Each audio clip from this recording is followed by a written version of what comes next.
Hello बच्चों, let's understand the question first. देखिए question के अंदर बेसिकली क्या दे रखा है आपको, ई सेल यानी नस्ट इक्वेशंस के बारे में आपको डिफाइन कर रखा है, और साथ ही साथ में नस्ट इक्वेशंस के साथ में फिर इक्विलिब्रियम कंडीशंस भी आपको दिखा रखी है, और इक्विलिब्रियम क्वेश्चंस में के इक्विलिब्रियम के बारे में भी डिफाइन किया हुआ है। ठीक है, तो ये बेसिकली एक इक्वेशन है। जब हम लोग इक्विलिब्रियम कांस्टेंट की बात करते हैं तो इक्विलिब्रियम कांस्टेंट कि मैं जब हम देखते हैं तो ई सेल की वैल्यू जो होती है वो जीरो हो जाती है, और फाइनली जो इक्वेशन निकल के आती है वो आती है E nought cell is equal to 0.0591 divide by n log base 10 के इक्विलिब्रियम। ठीक है, वही सारी चीजें यहाँ पर डिफाइन है।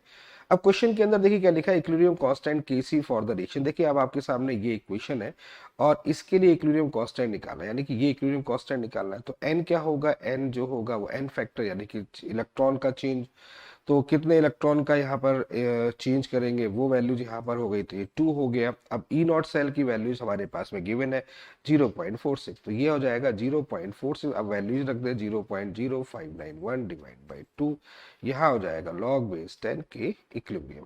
तो यहाँ सॉल्व कर लेंगे आप, यहाँ पर कर लेंगे लॉग बेस 10 के equilibrium is equal to 2 into 0.46 divide by 0.0591। तो ओवरऑल इस वैल्यूज को यहाँ पर सॉल्व किया जाएगा। ठीक है, तो ये वैल्यू जो सॉल्व करेंगे तो ये आ जाएगा 15.6। तो अब आप गौर से देखिए, लॉग बेस 10 के इक्विलिब्रियम की वैल्यू इतनी है, तो के इक्विलिब्रियम कितना हो जाएगा, that is the anti log of 15.6। ये वैल्यूज हमारे सामने निकल के आएगी। तो ये ऑप्शन में कहीं दिख रहा है, बिल्कुल दिख रहा है। देखिएगा फर्स्ट ऑप्शन हमें यहाँ पर दिख रहा है, तो इस क्वेश्चन के लिए फर्स्ट ऑप्शन जो होगा वो हमारा करेक्ट होगा। I hope you understand the very well. Okay, thank you, best of luck.